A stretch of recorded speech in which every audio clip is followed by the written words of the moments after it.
season 2. Today we have Kristen Goodman with us, and she is going to talk all about secondary infertility, as well as her 5 unsuccessful IUIs, her diagnosis of endometriosis, adoption, fostering, failed adoptions, all the things. So we have a long story, a long journey that you've been through and kind of where you're at now. So thanks so much for being here, Kristen. Yeah, thanks so much for having me.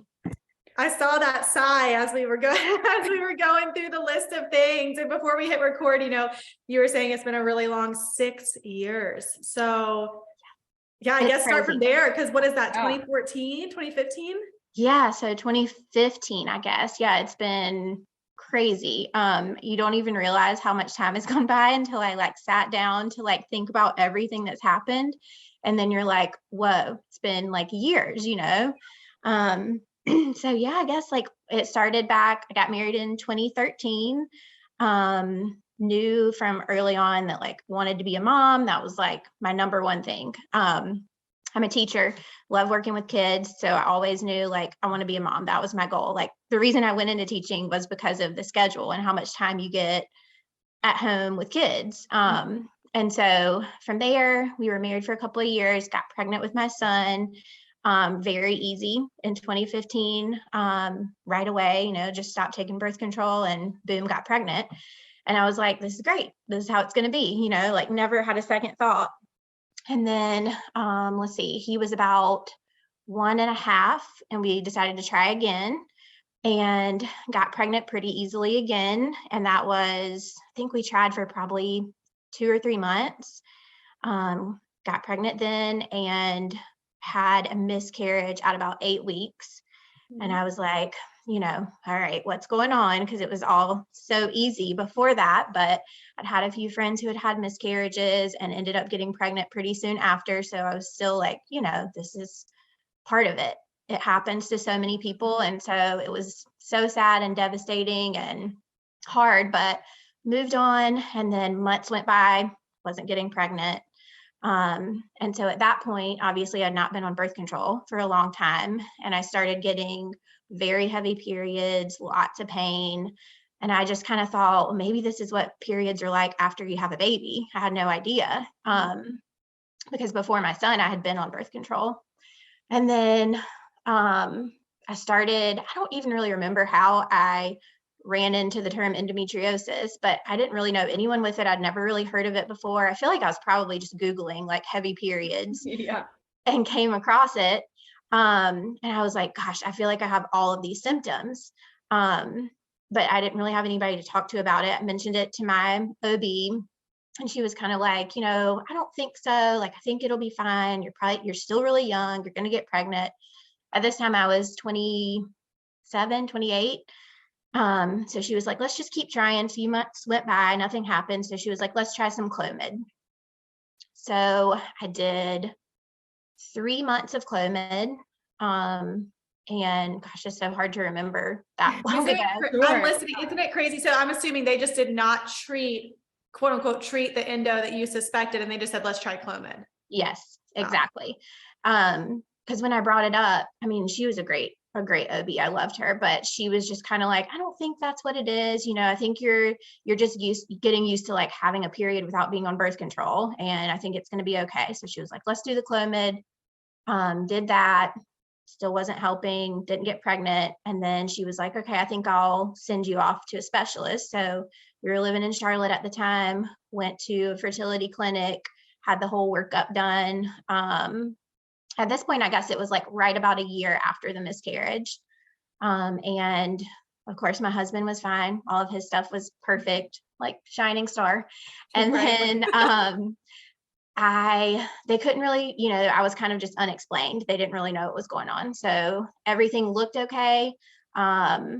And I feel like so many people who've been on here have known all of the statistics behind what they told them at the fertility clinic. And I don't even remember any of my numbers or how anything looked. I just know they were kind of we think you're okay. Well, and I think you're coming from a place of you knew you could get pregnant. You knew your body could sustain a pregnancy. So you're probably not grasping of can I even get pregnant? So I'm sure it's a different mind space. Definitely different. I had some friends at the time who had never been pregnant and they were going and they were just so much more into it. And I guess that makes sense. Like, to me, it was like, I know I can get pregnant. It's just like, there's some disconnect happening. Yeah, working right now.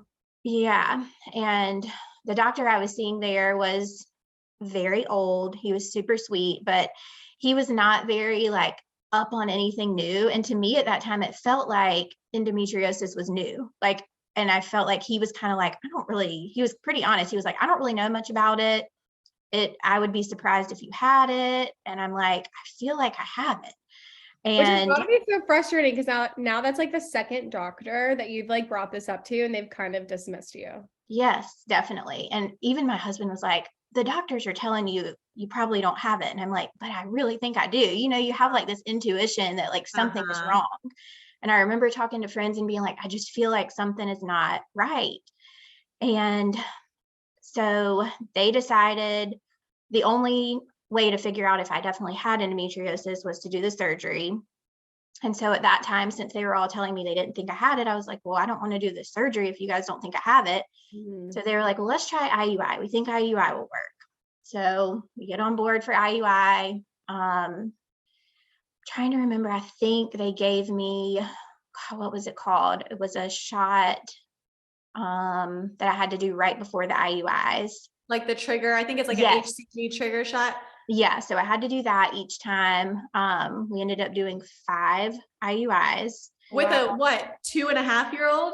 You know, like I want to hear kind of how all this is too with like raising a little toddler. Yeah, it was a lot. It's so crazy to think about. I was teaching at the time, and I remember, you know, having to go in every morning for like that week right before I was getting ready to do the IUI to get the blood work done, and it was just intense. It was so intense. And you know, you get so hopeful every time. You're like, this is gonna be it. This one's gonna work. And so month after month, nope. And finally, I think it was about the 4th one, I was kind of like, I don't really want to do anymore. And he was recommending that we do 6. That's and I guess this was what, 2018. So I guess a couple year, I mean, because they normally say 3. 3, yeah, that's what I've always heard is 3. 6 is a lot. 6 is a lot. And they just kept saying, well, you know, you've been pregnant before. We know you can get pregnant. We feel like this is going to work. And are they like changing it every month? Like doing anything different? Can you like add a different, but it was just the same thing over and over again? It was the same exact thing. Oh my God. Over and over again. It's so really expensive. I know. It was crazy. And I feel like I wish that I would have been, you know, more of an advocate for myself, but I just had no idea. You know, you just go in and you're like, whatever they say is what I'm going to do. Yeah. And I wish I would have just researched some more, because the more that I started to research, you know, I was like, if I have endometriosis, this is probably not going to work at this point. Like, so we got to the 4th one and they were like, do one more, just do one more. So we did one more, didn't work again. And at that point, I was like, I really want to figure out if I have endometriosis, because I feel like all of this is for nothing. And at that point, they wanted us to move on to IVF. And I felt like, what are even my chances? Like, we're talking about a whole lot more money now, and we really don't even know what's going on. And so decided to do the surgery for endometriosis. Went to a great, like, well-known surgeon. Went in for surgery, came out, she was like, you have stage 4 endometriosis. It's everywhere. Stage 4? Stage 4 endometriosis. And were you like, I was shocked. Yeah, I was shocked. And, you know, she was like, it's everywhere. We think we got it all out, but, you know, I'm going to send all this back over to the fertility clinic so your doctor can see, you know, where it all was. And at that point we go back in and they're like, yeah, this is definitely going to affect your egg quality and everything else. And so then they, you know, they said at this point, I guess I was 31, and they're like, you know, in a couple of months, your egg quality is going to be like a 40-year-old. And I'm like, so we just did all of these IUIs. Defeat after defeat. Did they, and I don't want to interrupt you, but did they say like endo could have been like inflamed after the pregnancy, or did they explain how you could get pregnant so easily the first time?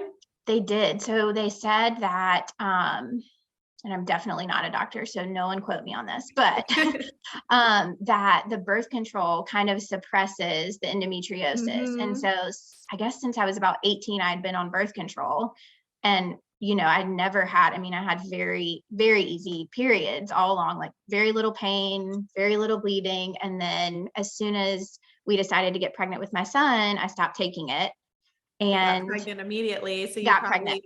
it had been so suppressed. Yes. Interesting. And so then when I started having those heavy periods after he was born, I never went back on birth control. And if I would have known I had endometriosis, I probably would have gotten back on the birth control until we decided to try again, but I had no idea. And then so it was like a year breeding ground for the endo to just take over. Wow. Yeah. And just flare up. And then they told me that even the IUIs were bad for it because I was taking all the medications, and the Clomid was bad for it. And I had no idea. So all along it was just getting, feeding it basically. Yes, definitely. And so then at that point, after the surgery, they were like, a lot of people get pregnant naturally right after the surgery because everything's cleaned out. So we just suggest you take, 4 to 6 months to just try naturally again. So we were like, okay, sounds good. Let's do that. So continued to try naturally for the next, I think it was about 6 months, and nothing was happening, wasn't getting pregnant. And so then I guess at this point, it's probably late 2018, and we decided that we're going to start looking into adoption because we had talked to the fertility clinic, and they had said, even with the surgery, with the quality of your eggs at this point, we think that IVF is still going to be a pretty low chance that it's going to work for you. And so we were kind of like, we're going to spend all this money, and we might still be in the same position that we're in now. And adoption felt like more of a sure thing. So far, it has not been a sure thing, but I was about to say, and I know that you have different thoughts on that years later, but yeah, I'll let you get into that. Oh my gosh. Yeah. And I'm sure, and maybe this wasn't the case for your family, but like women with secondary infertility, that age gap. So like the time that goes by, was that age gap between child 1 and child 2, like in the back of your mind? Or yes, that's like the worst part. Even still today, it's just like so hard because he was 1.5 when I got pregnant again. And like my sister and I are about 1.5 years apart, and you just like want that so bad for him to have like a little friend to grow up with. And it's like, oh, it's going to happen. And then it's not. And then every single day feels like an eternity because it's like, here we are, all this time is passing. Like he's going to be 8 in 2 weeks. He's going to be 8 years old. It just like flies by. But what can you do?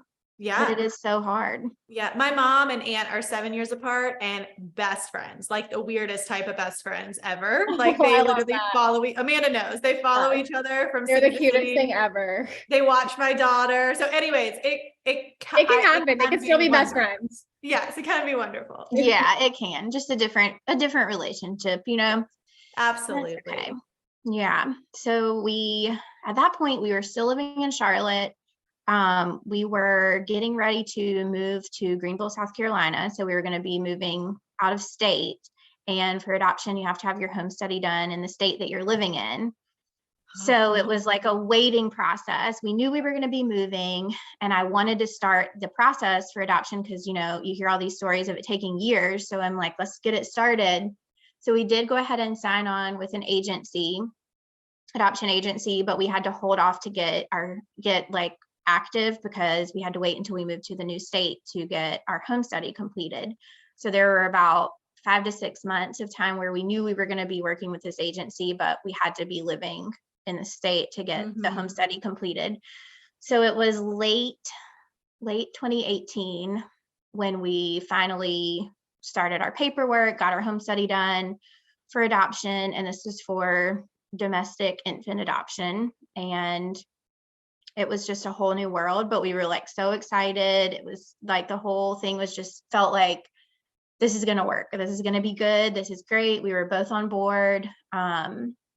We told all of our friends and family. We were so excited.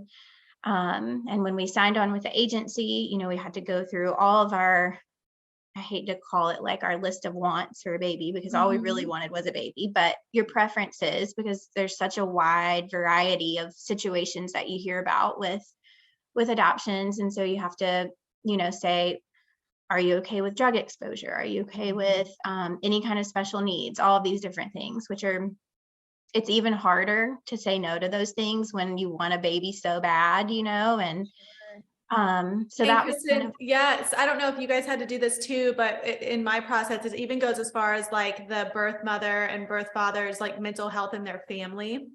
And that was the hardest for me, because like you're saying, you want to just say, yes, it's fine. Yes, it's fine.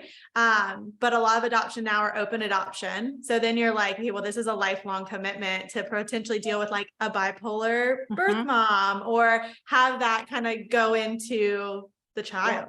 Yeah, It's scary. it's a scary process, because you have no control over anything. And like you said, you really want to say yes to all of it, because you feel like when your baby comes, it's meant to be your baby and none of the other stuff is going to matter. But especially with us having a son, I felt like there was a lot of, not guilt, but we don't want to take away from the life that he has either. And so it was just there are times where we didn't agree on everything. Like I was very much like, I want the baby, check yes on all of the boxes. And he was much more pragmatic about like what would actually work for our family. So that was kind of a process that we didn't expect, but finally got to a point where we kind of agreed on everything, went active with our agency.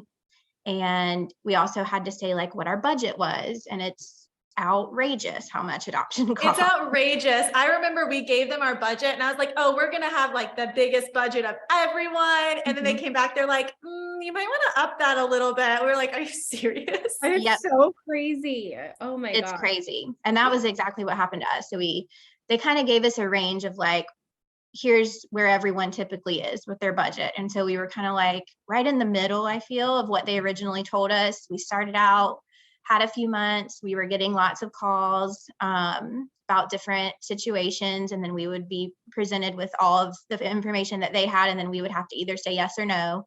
If we said yes, then they would send all of our information and profile book to the adoptive family or the birth family.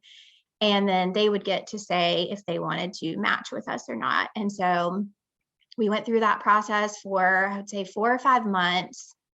We had said yes quite a few times. We had to say no a few times too, but we never matched. And then the agency came back to us and they're like, we really feel like you should up your budget. If you want to see more exposure to more situations. And we were like, gosh, this is like, it's overwhelming. Like it is. And was this pre-COVID?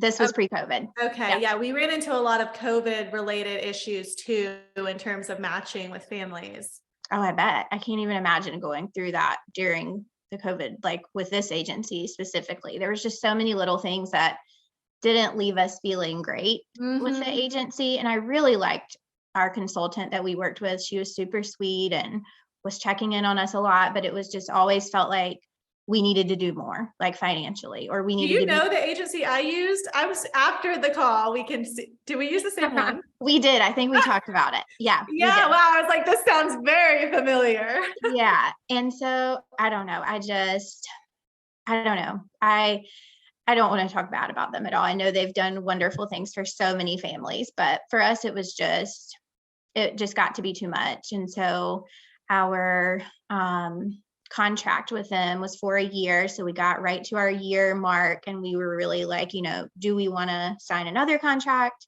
pay more money to continue working with them, also up our budget and do all of these things? And we were kind of like, we need to just like rethink this and look into other options. And at this point we had moved to South Carolina. We met a family in our new neighborhood who had worked with a local adoption attorney here in Greenville. And so they didn't go through an agency. They just kind of worked with him and they had a really good experience. Less money was involved and we kind of just wanted to like feel that out. So we went and met with him, had a really good feeling. So we had kind of decided at this point, we're not going to renew our contract with the agency and we're going to take a few months and then we're probably going to start working with this local adoption attorney. And during that time, I was teaching 3rd grade still, and I had a student in my class and he was adopted by his grandparents when he was an infant. And so his grandparents had been raising him and his older sister. And then he had two much younger siblings who at the time were 2 and 3 years old and had recently gone into foster care. And the grandparents were not allowed to even foster them because of their age at that point. The grandparents were like in their 70s, and I guess I didn't know all of these things, but I guess there's rules about, age, even if you are family. And I did think, not know that. yeah, and I think it makes sense. I mean, the grandmother was very much like, I don't think I could take on two more toddlers at this point. And so she knew that we were kind of in the process of trying to adopt. I talked to her a couple of times, and, I talked to my husband. I was like, I feel like this is kind of meant to be, like, we should maybe look into seeing if we can foster these kids. And so we jumped in on that, and that was December of 2020. And we were able to do a kinship foster because we were kind of friends of the family, so we didn't have to get certified for foster care. Oh, wow. Yeah. That's And so awesome. So it was super fast. Like within 2 weeks of reaching out to the foster care system, they were in our home. Oh Is my that God. because you already were home study approved too, or had that lapsed and this was all just because you were friends of the family? So we still had our home study, and we thought that would have been helpful, but the foster care system, at least here in South Carolina, doesn't accept home studies that are not done through You're right. their entity. It was considered a private home study, so they didn't accept that. But they just sent someone out for like 2 hours one day to check out our house and did like a very quick home study. And 2 days later, we went and picked up the kids. So it was a whirlwind, and it was right before Christmas. It was 3 days before Christmas. Wow. When we went and picked them up, and they were 2 and 3 years old, adorable, boy and a girl. And how old was your son at this point? He was 6. Okay. He was 6, yeah. And things were really good for a few days. There was definitely like a honeymoon phase. We were all excited. It was Christmas. My family was in town, so everyone was like all hands on.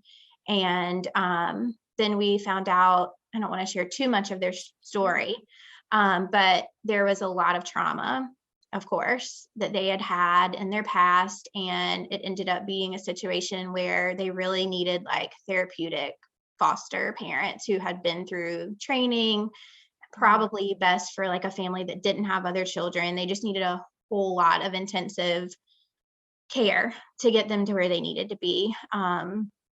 So that was probably like the hardest thing we've been through so far, because we had to say goodbye to them. It was just not a good fit for not only our family, but for them. Like we really felt like we weren't able to give them what they really needed. And so we had to say goodbye, and they were moved into another foster home, which was really sad because it's just, it's not their fault, and they're just such little kids.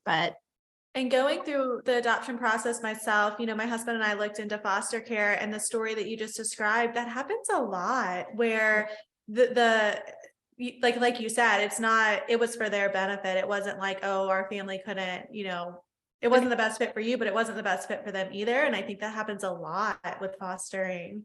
It does. And it's like you feel like they've already had so many failures in their life, and then you're just adding to it, and that was like just the hardest thing ever. But we had so many nights where we would both get in the bed and just be so overwhelmed, like, we can't do this. Like, we're not giving them what they need. And we had a hard time with the foster care system. We asked for support, please help us. These kids need counseling. These kids need, and there was nothing. There was no one would respond to us for days, and it was just overwhelming.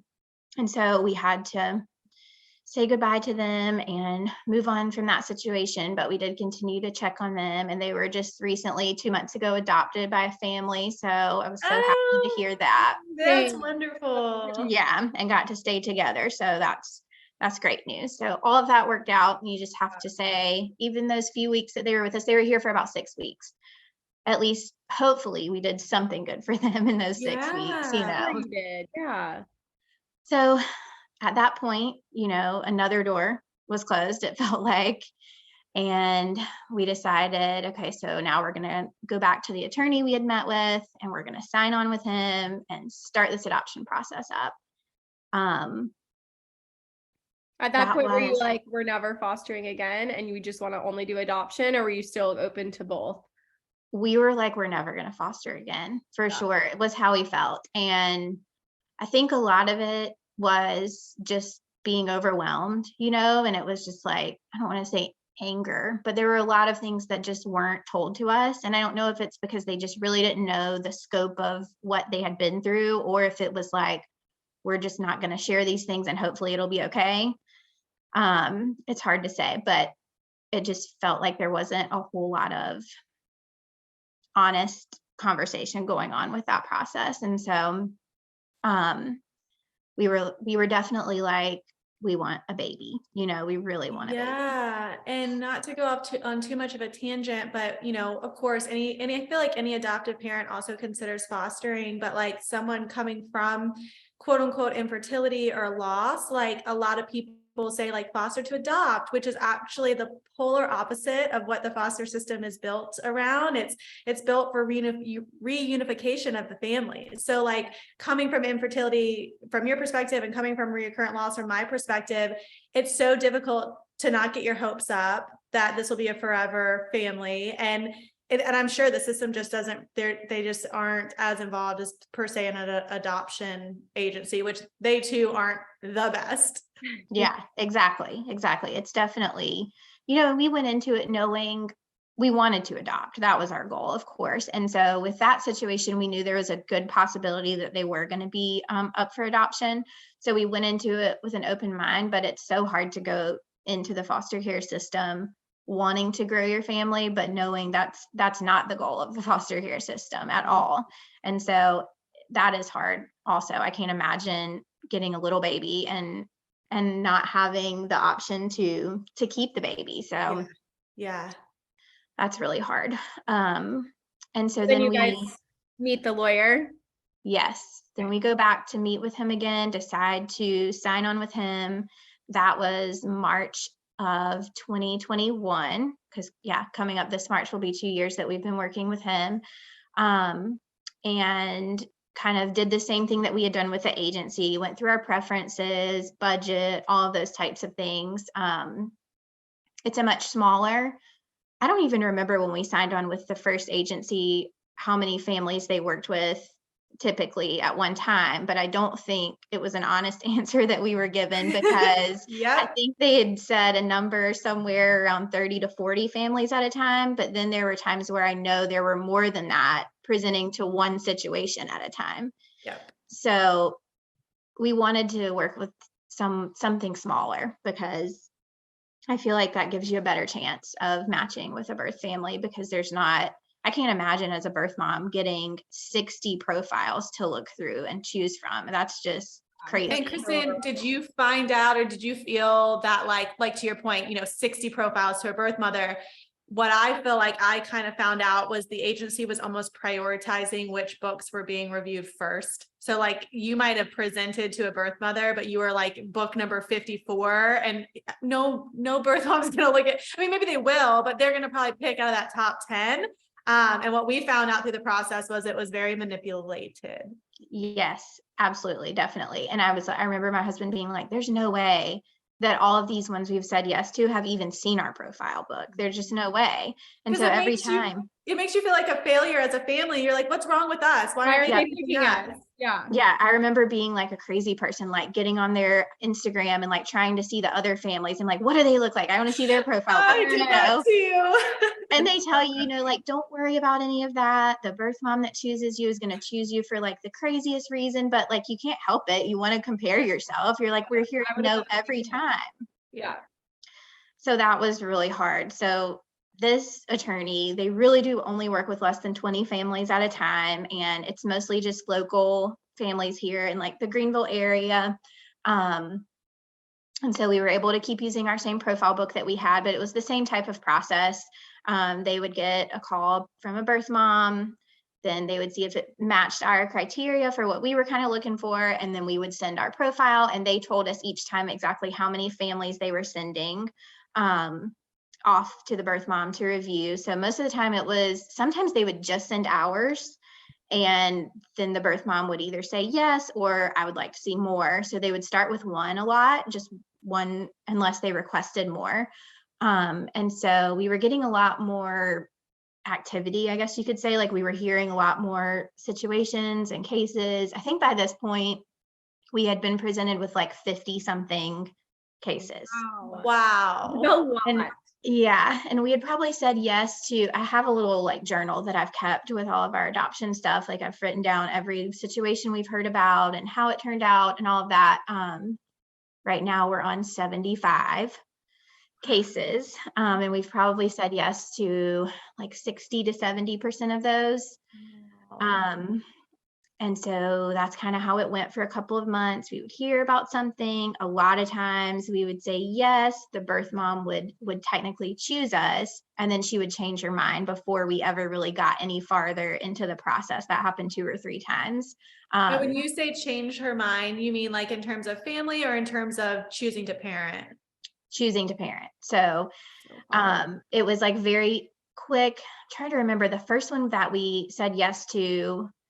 She also said yes. They called us. They were like, "You've matched. We're gonna wait a couple of days and then give you her information, and you guys can start texting, getting to know each other." And before that even happened, they called us back and they were like, "She's not responding anymore. We think she's probably decided to parent," which is like a roller coaster. But luckily, those situations, there's not a lot of financial stuff involved because it is so quick. So we were thankful for that. And then by May, so March to May was when we got our first call that we had actually matched with a birth mom. She was in Georgia, and we matched with her, and we were so excited. We were matched for a couple of months. We would text each other, got to know each other pretty well, just texting. And then we went down to meet her in June, and we had lunch with her, and she had 2 kids that she was raising. So we got to meet them. She was super sweet. We felt really good about everything. She gave us her ultrasound pictures. We found out the baby was a girl, and we came home, told our son that he was going to have a little sister. My friends threw me a shower. I wallpapered a pink nursery. Like, I just went all out. And I'm here to tell everyone, please do not do that. And we were matched with her up until, so she was due in August. And around the end of July, she didn't stop responding to me, but her responses were few and far between. So she would respond, and then I wouldn't hear back from her for days. And the agency was kind of like, or my attorney was like, this happens sometimes, like, don't freak out. It's okay. We think it's going to be fine. She's been, very up in front with how she's feeling with everything. A lot of times when they get close to the due date, they just want some time to themselves. So days went by, didn't hear from her for like a week and a half. And that was like a very long time because we had been communicating every few days. And she had previously placed a baby actually with a different family a year and a half before that. Oh, wow. And that family lived in Charleston. So we got to meet them, and we were going to be able to have the siblings be little friends and know each other. And that was exciting. And so the mom of the last adopted baby was friends with the birth mom on Facebook.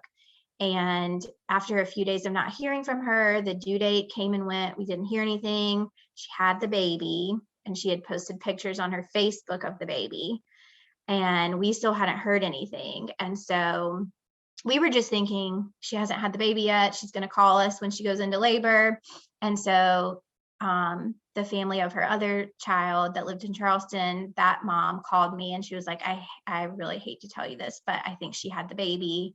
She's posted a baby on Facebook, and I'm pretty sure it's the baby. So we found out a couple of days later that she did have the baby. She was planning to keep her, and she just, I guess, didn't know how to tell us that.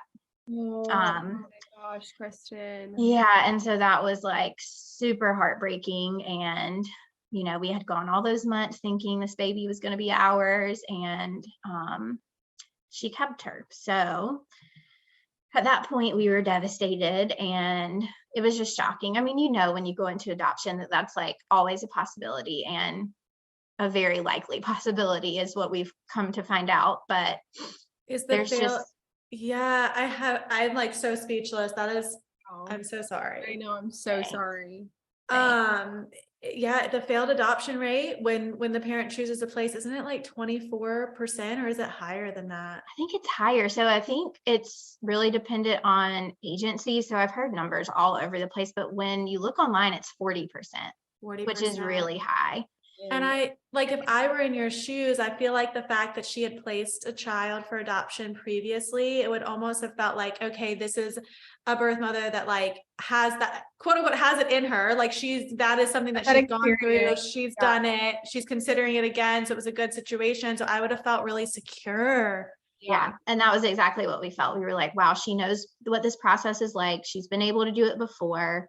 She feels like this is the best choice for her and the baby. And so we really felt good about it. And we went and met her. We knew she was a real person. We saw her. And so it was crazy. It was like all good until it wasn't, and then it was just like done. And so that was super hard. And we probably should not have, maybe people had told me not to like celebrate as much as we did before, and I just didn't listen to it. But now so excited and so hopeful. Yeah, we were. Yeah. And we had a son, and so this was a little girl, and I was like so excited to do all the girly stuff and like just went overboard. And looking back on it now, I'm like, gosh, we just should not have done that. We should have kept everything neutral and stayed calm. But I know, but that's hard, especially like you're saying, it was like into July by the time it kind of went south. Yeah, it was a long process. So we moved on from that situation. We took probably a month or so off just to recoup and get ready to start up again. Yeah, process everything. And so we went back into we went on the rematch list. I was going to ask you just quickly if we could touch on the financial aspect of that. So had you guys invested financially into that family? Yes. So as soon as we had matched with her, we started paying for all of her living expenses. So everything from her rent to her groceries, clothing. She didn't have a car, but a lot of times you do pay car payments, gas money. So we would pay for Ubers and things like that for her transportation, pretty much anything for living expenses we covered. Wait, so how does that work? So like now that it didn't. So that's why I wanted to touch on it. So I'm like over here just like shaking my head, and Amanda's like, what? Yeah. I'm definitely not like, I'm not knowledgeable about like this side of adoption at all. So like I knew you had to like pay for expenses and stuff, but I didn't realize like you pay for literally like almost an itemized day-to-day for them, meals, transportation, all that stuff. And this is the craziest thing that I learned through the process is you don't get it back. That's what I was going to ask. I'm like, but she decided. But because, and I can let Kristen speak on it Sorry, too. I'm just like, wait, what? It's really interesting. And it does make sense. I think when you go through the process, it's like, if you were to say, if that birth mother was to give birth, and then like Kristen or I were to say, well, then we need our $20,000, $30,000 back. Some mothers may be financially unable to do that. And so then they would place their child. So it's kind of like this ethical boundary, and you do sign contracts up front knowing it's a risk, but like, you don't think that's going to happen. Okay. Yeah. And this might sound really bad, but wouldn't people like take advantage of the system then all the time just so that people can pay for their expenses and then not have any intention of ever giving a baby up? That might just be like okay. So that's like a real thing. It definitely happens. And so they actually think that with this specific situation that is what happened. They don't think that she necessarily went into it knowing 100% that this was her plan all along, because she had placed a baby before. Yeah. But because she had placed a baby before, she knew that everything was going to be covered. And, I like to think the best in everyone, and it's like, she did have a very rough life and a very hard living situation. And she had 2 kids at home that she was trying her best to support. And I don't I obviously do not know what her intentions were. She's the only one that knows that. But at the end, when she did not tell us that she had had the baby, she had gotten to the very end of July, which means August started. So we paid another month of living expenses, and the baby had already been born. And so there was definitely a month, we know for sure, that we were scammed, because it was, the baby was due, I think it was the 14th of August. She ended up, was what we were told. She ended up having the baby the very end of July. And so there was no communication at that point. So when August rolled around, of course, we paid everything again for that month, thinking baby hasn't been born yet. We're still supporting her. And it turns out she was holding the baby at home already. And so we know for sure that happened the last month. Wow. So not only failed adoption, but now this whole, okay, I'll give it back to you. So you keep going. We do keep going. This is less than a year ago, right? This is like 6-7 months ago, or are we in 2021? Nope. This is 2021. Okay. Yeah. Okay. So my husband at that point was mad.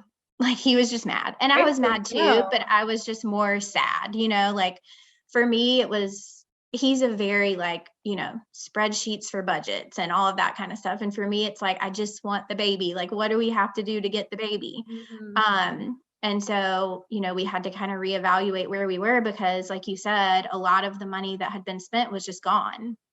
And fortunately, our attorney, so we also, in the adoption process, you pay for the birth mother's attorney as well.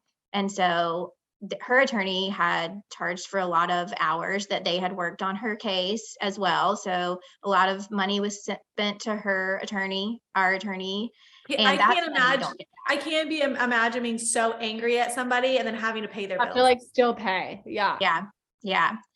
It's hard. And like you said, you know, that's a risk going into it. You just hope that it's not going to happen to you. And then it does. And so, we kind of had to reevaluate where we were financially and moving forward.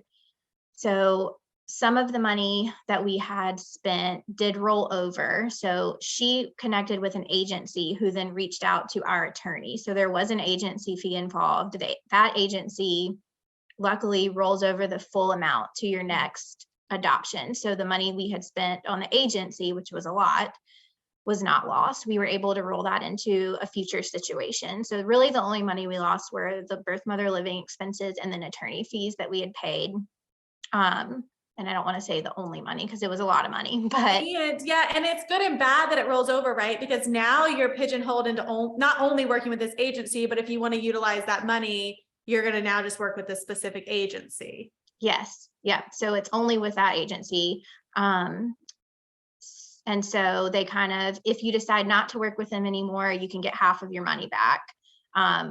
The other half they keep. So our specific attorney, he mostly works with just that one agency, unless birth mothers come directly to him. And so since we've been working with him, there's only been, I think, 2 situations where a birth mother came directly to him. So in that situation, we could have gotten half of our money back, but all of the other cases have been through that agency. That's luckily. Great. Yeah. Because I know it was different when we were working with the previous agency. If you got in this situation, then you were stuck with just that one agency. So anyways, we move on, and a few months go by. So on the rematch list, they kind of narrow you down a little bit to situations that they like to say are less risky, meaning the birth mother is closer to her due date, or there's just less financial risk in the situation. And so we were at the top of that list waiting for a call, but it meant there would be less of those situations because they try to match you with a birth mom who's 2 months or less away from her due date so that the living expenses don't add up to so much. So we waited a while, and we had a couple of other matches kind of like previously that were not financially risky. They were very fast turnaround, like a couple of what they call stork drops, which is where the baby is born already. You get a call, we would say yes, but before we could pack our bags or hear back, they would call and say the mom has left the hospital, she decided to keep the baby. This is excruciating. I literally can't imagine the emotional roller coaster that it is. It is. It's crazy. And I honestly can't even remember all of the situations, but there's been quite a few like that where we got a call in the middle of the night. It was like 1:30 and they're like, there's a baby girl born in Pennsylvania. Do you guys want to say yes? If you want to say yes, you should start packing your bags. So we are like, yes, the baby's here. Like, let's pack these bags. And so, I mean, by 8:00 in the morning, they had called back and said, she's changed her mind. She's going to keep the baby. And so I think this is more turmoil than I've really heard in a lot of people that have gone through. I mean, this is adoption. This is adoption. Exactly. And I'm so happy you're sharing all of this because it absolutely is. And I know you said it earlier where you were like, well, IVF isn't a sure thing and adoption is. And now you've lived to tell the tale. Yeah, nothing is a sure thing, I guess. And I kind of hate sharing all of it because it is like just so down. All of it is just, but it's the reality of it. And you don't want people to like go through it thinking like, okay, we're 100% going to get a baby. It's going to be so quick and easy. Yeah. This is like, I think this is, your story. So sorry, Amanda, your story so far has been unbelievably informative because I think a lot of people come on here and I know you're not finished, but I think a lot of people come on here and they're like, yeah, we're going to adopt. And we did. And we were matched 4 weeks later and it was great. Those are the stories I heard going into adoption. And I was super naive. And you and I used the same agency at the beginning and they do all these false promises because I could tell like 10 or 12 other women that I've spoken to use that agency and it did not happen for them. Yeah. And like, you're just like, yeah, it's going to happen. It happens for everybody. So I think this is really, really helpful. Yeah. I mean, at the beginning, I think they had told us like, probably like an average of a 6-month wait and you'll have a baby. And of course that's not 100%, but you get that in your head and you're like, well, definitely in a year, we're going to have a baby, and it's like, I don't know. It's just, it's overwhelming. So let's see, a long time went by where we had a few of those short little matches. Nothing was working out. We went a few months without hearing anything at all. No situations were presented to us throughout the summer of this past summer. And we were just trying to stay hopeful. And we got a call for, let's see, when was it? This past October. And a similar situation to the one where we had the disruption, a very young birth mom. She was having her second baby. She was feeling like she wasn't in a position to keep the baby. So we said yes to this one, got a call back later that night that she had picked us and we were matched again. A couple of days later, we started texting with her, got to know her. She was in Texas, so we did not meet her before the baby was born, but we built like a really good relationship. She was Hispanic and did not speak English, so we would text through Google Translate, which was interesting. So I feel like that was a little bit of a barrier to get to know each other, but it worked out okay. She was super sweet. We chatted every couple of days. She was very open with me about why she was choosing to place her baby and how she felt about the whole situation. And so everything was going great. And we were matched with her from October and the baby was due this January that we're still in right now. So she called me. I was at school January 4th and said, I'm in labor. I'm having contractions. You need to get to Texas. So I rush home, we pack our bags. My mom comes to town to stay with our son and we drive 14 hours to Houston, Texas. And the whole way there, we're texting with her. She's kind of updating me. She, is telling me her contractions are getting stronger. She wanted to wait it out though before she went to the hospital. So we were driving through the night, 14 hours. She texted me again around 10:00 in the morning and said she was at the hospital and they were going to do a C-section. And so the baby would be born within the next hour. And so we told her, well, we're going to be there as soon as we can. We'll be there around 1:00 in the afternoon. She asked us to bring her some donuts. So we stopped and got her some donuts on the way to the hospital. Everything's going great. We're so excited. We're, updating our family, our friends, everyone. We're like, this is happening. We get to Houston, get to the hospital and go to the nurses station. They had our adoption plan. Our attorney had reached out to them. So they knew who we were and that, she had decided to place her baby. Obviously nothing is permanent until she signs her rights away. but they knew who we were. So we get there, they're all very nice to us. They're like, just wait out here in the waiting room.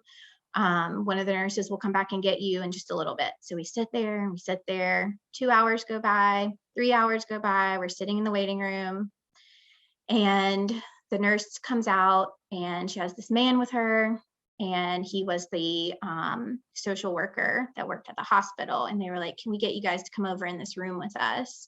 And I'm like, oh my gosh, what's happening? Like, I just had a feeling like this isn't good.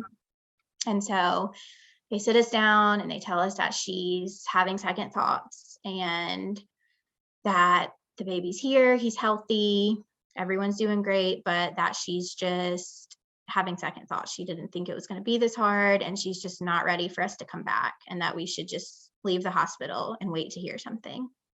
Oh, So of course I'm like devastated, like not expecting this at all. And we leave the hospital, go to the hotel room, check in for the night. We don't hear anything all night long from her. I text her, just, thinking about you. We know this is hard. Like, please let us know if you need anything. We're here. We really hope we get a chance to meet you. And she doesn't respond. So the next morning we wake up and she finally responds. She sends me a text message and she's like, I'm sorry. This has been really hard for me. I never thought it was going to be this hard. But I still want to meet you guys so you can come to the hospital. So we're like, okay, maybe she's just having a hard time, which is expected. I can't imagine having a baby and having to give it away. So we get in the car, we drive to the hospital. We spend all day in the hospital room with her and the baby, like 7 hours in the hospital room. We're feeding the baby, changing the diapers. She's just there with us, and she doesn't hold the baby at all while we're in the room. We did everything. And so we had a really good feeling. We're like, she's, accepting this and just needs a little more time. And so visiting hours were over. The nurses at the hospital were amazing with us. And they were like, typically we would give you guys a room, but we just don't have any space tonight. So you'll have to go back to the hotel room. But tomorrow, if we have space, you guys can stay here with the baby. And so everything's good. At this point, she still is saying she's having a hard time, but she's not saying. Kristen, this is this month. This is this month. Yeah. This was January 5th. He was born on January 5th. So we just got back from Texas a couple weeks ago. So we leave the hospital that night, and we're like excited at this point. Like, we're back to feeling pretty positive about everything, because she was so, she let us stay in the room with her all day long and hold the baby and be there. And so the next morning we had told her we'll be back in the morning, like first thing. So we get back to the hospital in the morning, first thing. We're there for a few hours. The social worker for the hospital comes back in, and she's like, I'm going to talk to her for a little bit. So I need you guys to kind of step out. So we step out, they come back and get us, and they're like, she's still really having just a super hard time. She's not sure what she wants to do, and she wants a little bit of time alone with the baby. And so now in Texas, okay. I don't mean to cut you off, but in Texas, what is the, how many days or how many hours do they have in order to decide? So there are certain states where you can use the law that is in the adoptive families state. So in Texas, they could use South Carolina law, and she had already signed a paper saying that she would do that, because South Carolina, you can sign really anytime after 24 hours. And once you sign, you can't change your mind. Yeah.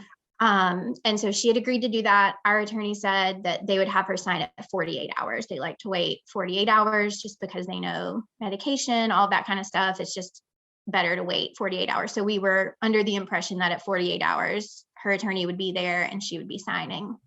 And at that point, she couldn't change her mind. And so she knew all of that. And we go back to the hospital, give her some space. She asks for a time with the baby, and she says that she's going to make a decision that day. She wants a few hours alone, and she's going to make her final decision. So we leave the hospital. We just wait around. We don't hear anything the rest of that day. And one of the nurses had given me her personal cell phone number so that I could text her, which was so nice. And she was kind of texting me, the social worker's here talking to her. She hasn't decided yet. We'll let you know when we hear anything. And then her last text message to me was, I'm so sorry. I can't tell you anything else. Not going to be able to communicate with you anymore. And so at that point, we kind of had the feeling that she had told them she was going to keep the baby because they had stopped communicating with us. And so that was it. She was discharged with the baby and left the hospital with him. And so we got in the car and drove back home 14 hours. And how are you a functioning human being right now? Honestly. It's a lot. It's a lot, but I don't know, just trying to stay somewhat positive. I mean, with her, it was a little different than the last one. For me, there wasn't any anger at all. And I don't know if it was just because we were there with her and I knew the hard time that she was going through. And I really feel like she did not plan for that to happen. And so I think she didn't want to hold the baby. She had a C-section. She didn't want to hold him after he was born. And I don't want to say they forced her, but they put the baby on her. And she told me like, it was so hard to see him and hold him and be with him. And so I can't imagine how she felt, and sitting there with her. It's just, I can't have any anger towards her because I think she was just doing what she felt like was best, and it is her baby, so here we are. That's the end of everything for now. And we're just trying to figure out where we go from here because, obviously there was a lot of financial loss with this one again. And my son's about to be 8 years old. The emotional toll. I'm seriously just speechless. I mean, I hate when people say like, you're an incredible person, you're super strong. Cause I know you probably don't feel that way. And you're probably like, no, I'm not strong at all. These are just situations that keep happening to me. And I just keep going. And I applaud you for continuing to work to grow your family. I mean, this story is probably the most shocking story I've ever heard. Honestly, both of our jaws are like dropped.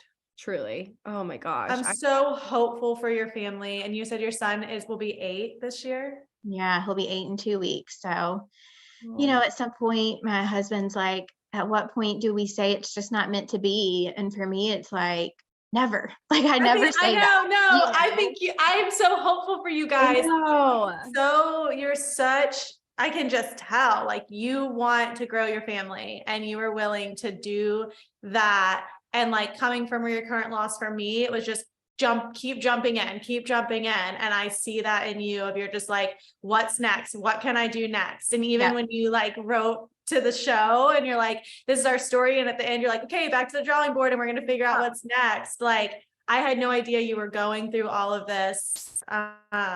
You're amazing. Well, thanks.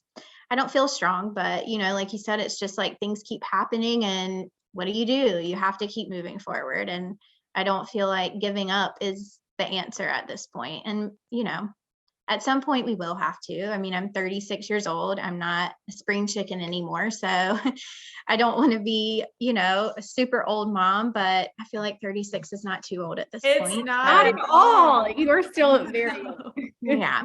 So not at all. Go ahead.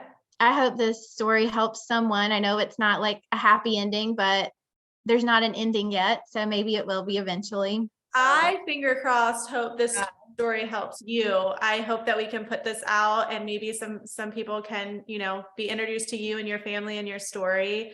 Are you willing to share? I don't know if you don't really share any of this on your Instagram, right? No. I don't. I've been like, my husband was shocked when I told him I was going to do this because we've kept it all really private. Like we haven't announced anything on social media. I mean, I have Instagram. I don't really use anything else social media wise, and it's private, but I'm happy to share. I don't put much of it on social media. It's all very delicate. So are you comfortable if we share that, or would you prefer like if people reach out to us, we share it that way? I can share it. It's fine. Yeah, I don't mind at all. It's private. So if anyone wants to reach out, I'm happy to share, our experience if it helps anyone. So on Instagram, I'm Kiki, Kiki Goodman. That's my nickname with my little siblings. So you can find me there, and I'm happy to share anything if someone wants to reach out. I think this will definitely help our listeners. And if you wouldn't mind, I personally would love to just be updated with what you guys decide to do next. Yes. And if Amanda and I feel like we have a lot of connections in the community. If we can connect you to anybody, whatever is next in your journey, be it adoption, if you guys go back to IVF or surrogacy or any of that out there, I would love to try to play a role in your story too. Yeah, that would be amazing. I would definitely keep you guys updated, and I appreciate it so much. It's been awesome talking to you guys. It's always helpful to get it all out and share it, Yeah, you are just so strong to come off such a fresh wound and fresh experience to share this. I'm really hopeful and excited for your family moving forward. And I'm really excited to share this with listeners, because I could think of like 10 people that are going to benefit from your story. Good. I'm so glad to hear it. Thanks, guys.